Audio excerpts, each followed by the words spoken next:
Okay, so picture this. Every single student gets their own personal AI tutor. I mean, a textbook that literally adapts to how they learn in real time. It sounds like science fiction, right? Well, South Korea poured over $1 billion into making it a reality. And then, in just 4 months, the whole thing just completely fell apart. So what on earth went wrong? Let's get into it. To really get a feel for this, let's start with someone who is right there on the front lines. A high school junior named Koo Ho-dam. His story, honestly, says it all. He started out curious, excited even, and that feeling pretty quickly turned into total frustration. I mean, this amazing high-tech dream ended up causing these really basic low-tech problems that delayed the very classes it was supposed to be revolutionizing. All right, so before we dig into the spectacular crash, we really have to understand the dream. You've got to appreciate just how big this idea was. We're not just talking about, slapping a PDF onto a tablet. No. This was a super bold promise to completely change the game for education itself. And when you look at the goals on paper, wow, they were absolutely incredible. The whole idea was to solve some of the biggest headaches in South Korea's super competitive education system.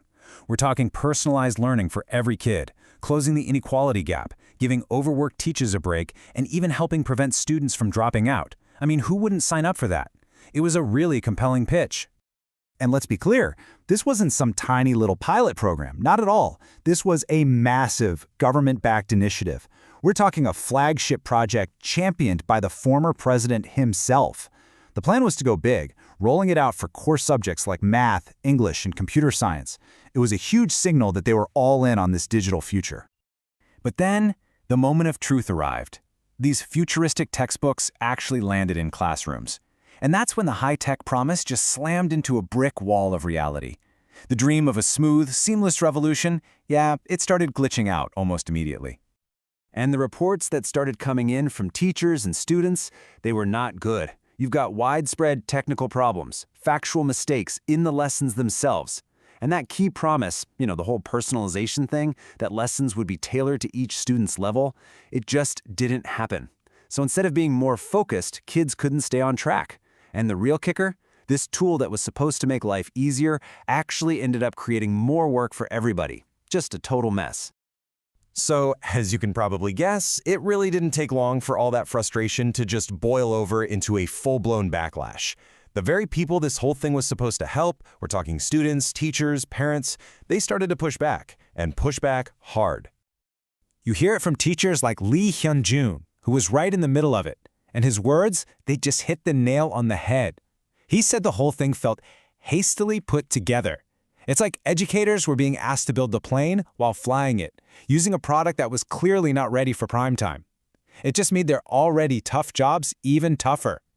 And it wasn't just about the glitches and the bugs either. Parents and civic groups started raising some really deep, fundamental questions. They were worried about all this extra screen time. I mean, what does that do to a kid's ability to read, to communicate? And on top of that, there were huge unanswered questions about data privacy that had kind of been swept under the rug. Okay, but here's where it gets interesting, because it wasn't a total disaster for everyone. You had some teachers like Kim Cha-myung who actually found some good in it. He saw how the little gamified bits, earning hearts, customizing your avatar, could actually get kids engaged. For him, the tool really was convenient, and it did help him support students who were falling behind. So this shows you, right? There was real potential there. It was just buried under a mountain of problems. So, this brings us to the million-dollar, or I guess billion-dollar question. How does a project with so much money and so much potential go off the rails this badly, this fast? Well, the answer, it turns out, isn't really about the tech at all. It's about politics and a timeline that was just dangerously, dangerously rushed. And this slide right here tells you pretty much everything you need to know. Just look at the comparison.